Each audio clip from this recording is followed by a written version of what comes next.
Meanwhile, Pope Leo XIV has named Nigeria among several countries where Christians face growing persecution, citing frequent attacks on worshippers and religious sites.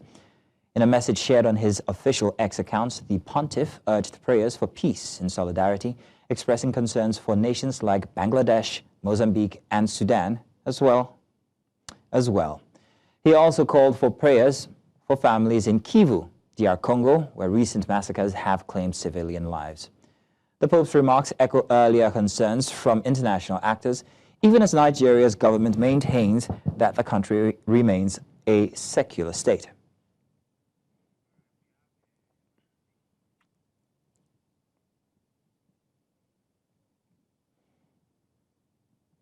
Joining us now, we have Christian rights advocate Evans Ufeli, who is in Toronto. Evans, you're welcome. Thank you very much for joining us this afternoon. To start with, what specific measures can be taken to curb the rise in violence, the ones we're seeing now by extremist groups? And also there's the issue of bandits as well. The nomenclature might be different, but the problem is still the same. What can we do?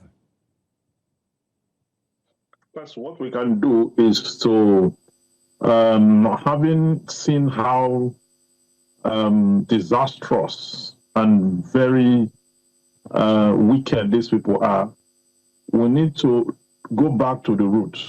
We need to go back to those set of persons who introduced them into the country. The bandits were brought into this country by some persons. Boko Haram itself was started by Amadou Sharif, the former governor of Borno State. And the likes of El-Rufai, the late Buhari, Muhammadu Buhari, and his cohorts were the ones who brought some of these terrorists, majority of them, into the country in 2014, 2015, when they brought them in to come and fight if Jonathan faced to relinquish power after the election. They were so surprised that even before INEC announced the result, the then President Jonathan had congratulated Buhari and relinquished power. And the persons they brought in to come and fight were abandoned. And those guys began to unleash hell. El-Rufai came out that he was going to give them 100 million for them to stop attacking. And throughout the period, even the then President Buhari said that he was surprised that Jonathan relinquished power. Okay? These are the people that went to bring them into this country. What are we doing about these people in terms of accountability, leadership and accountability?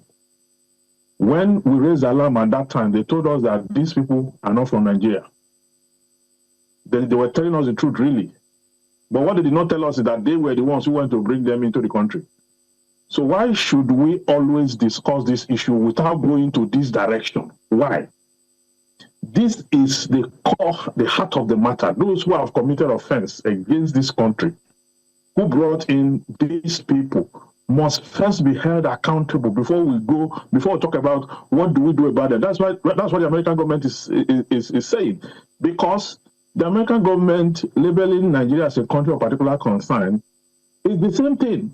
During Jonathan's time, these current people in leading Nigeria, these current APC members, they went to America to discuss with Obama how that Jonathan is incompetent, how that is not able to manage the country and the rest of that. They reported that insurgency has taken over the country and the rest of that.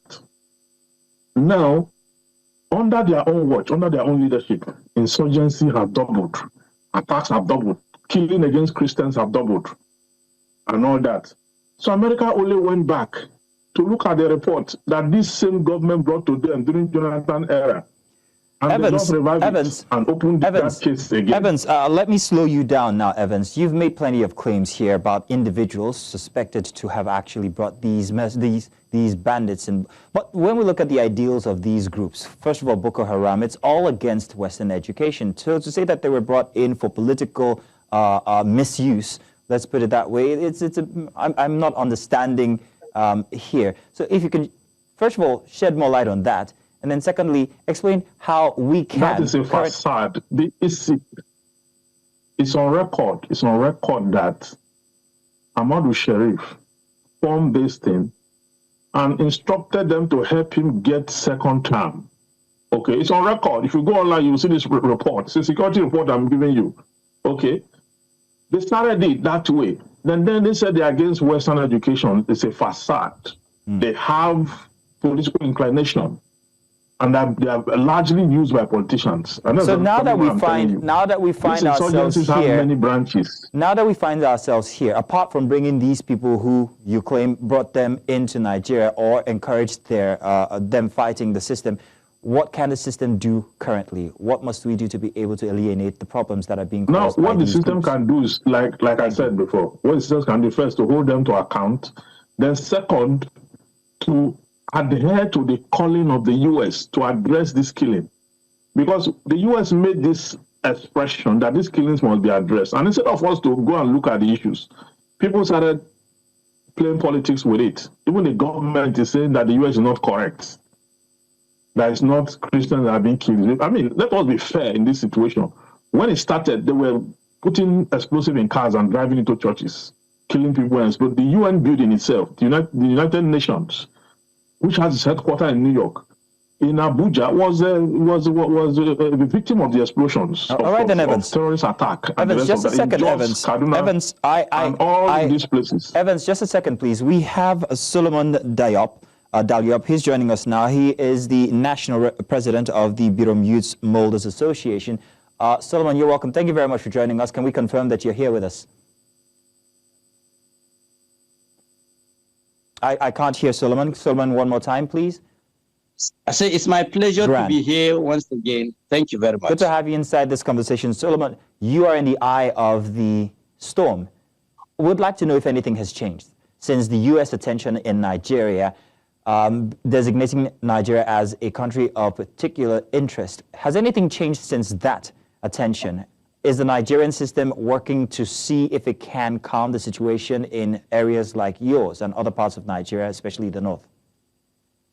Well, as a matter of fact, we've seen a little change in the security response to distress calls and also early warning signals that are always given. But of course, it has not yet addressed the root of the whole situation. And why I'm saying this is that attacks have continued, kidnapping, destruction of farm crops by these bandits and Fulani militants who have succeeded in, occupying over 151 villages and hamlets here on the Plateau. And of course, we've not seen any military action toward dislodging those bad elements. They are still there and they are still raising their shoulders up. Even as at yesterday, there was an incident around Barikiladi where they went and grazed on farmland.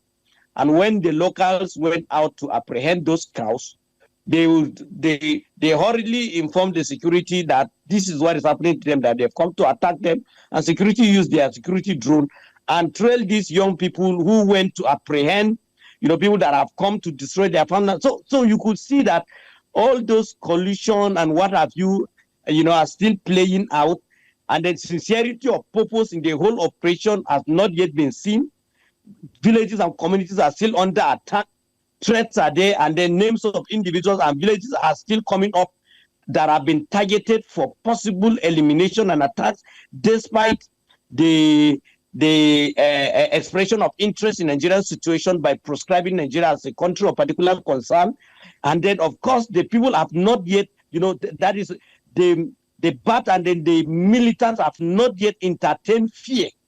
Because in their own estimation, by my assumption, is that they believe that America will not match its words with action. More so that some of our leaders have taken it politically, so that they will appear to be politically correct. And the African Union coming to deny that there is no genocide, in Nigeria and what have you. Those are fallacies. We are on ground.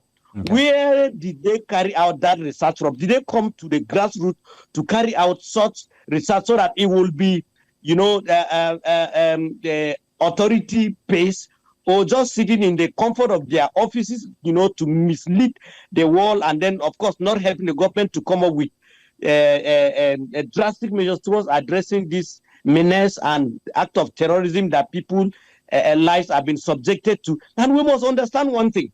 It's not all about the people that have been killed, but let us also look at the people that also stand under this existential threat that the attackers are still waging their, weapons that they will unleash more to native inhabitants, to citizens of Nigeria that are across the country. We could imagine that, this thing started, on the Plateau, and then it now escalated to northeast. All right then, Solomon. Thank you. Solomon, thank you very much, Solomon. Just a second. Thank you very much, Solomon. We needed to hear that from you, who's experienced these issues. You've also had relatives who have been victims as well. So in a big way, you are the quintessential victim. So Evans, listening to Solomon now, noting that, well, there has been a little bit of change in response time. Is the system, is the government doing the right thing by putting more boots on the ground, increasing or making better response time? Or should they instead be visiting the root causes of these issues, since there seems to be a confusion there, whether it's politically driven or whether it is a religious kind of affair? Well, the government just started that recently because of the call that the America made. And by the way, let me state this too. I'm a victim also. I'm a pure victim. I attended the University of Jos. And as at my final year, the attack came, for the first time. And many people died and many people sustained injuries. So I'm a victim, direct victim, so I'm not speaking from head knowledge. I'm speaking from experiential knowledge. And I'm saying that the government is only paying lip service to this issue. If America did not stand up and stretch forth its hands, against this menace, the government will still not do anything about it. And look at their initial response. The initial response was that it's not a genocide. Look at the African Union. The African Union is not even an African Union that has failed largely in its responsibility in saying that there's no genocide and the rest of that. So the government, what the government is doing now, we cannot still trust it. We cannot trust it enough because apart from the fact that they have started redeploying, soldiers and making attempts to quell it, it's coming late in the day. Okay, then. It's coming late in the day because the results we have seen so far is not commensurate with the attacks that we have seen over time. All right, then. And so it's too early to praise the government that they have done anything significant. Too early to praise the government. I hear you there, Evan. Solomon, let me come back to you. The same question. Do you think that the government should attend to the root causes or should pour more military effort into what's happening now? Which is it? Security situation requires holistic approach. We must admit that indeed bad elements have even infiltrated the security formations. One, it is very appalling to tell any reasonable person or to appreciate the situation where repentant Boko Haram have been recruited and admitted into Nigerian security, architect. And then law-abiding citizens who have studied, who have contributed their own quota and are ready, to guarantee, to contribute toward the safety and the territorial integrity of this country are not considered. For instance, on the Plateau, you discover that, like in my own nationality, the youth I represent, hardly will you see one or two of them are admitted into Nigerian army to contribute their own quota towards guaranteeing the safety of this country. But you could imagine that repentant Boko Haram, who possibly have not even gone through the process of rehabilitation or what have you, and then they are now admitted. And that is why there will always be frustration, sabotage, left, right, and center in the security operation, as far as I'm concerned. So it is not just about recruiting or deploying more security to these distressed locations. It's about holistic approach. All right, then. What has the government, what measures have been put in place towards, following up and then monitoring these repentant Boko Haram that have been recruited? Solomon. And that is the reason why you see that even when there is a security alert, you discover that even before security embarks on any, operation, that the... All right, now, Solomon, we want to say thank you very much. We wish we could continue, but we do have other bits to cover.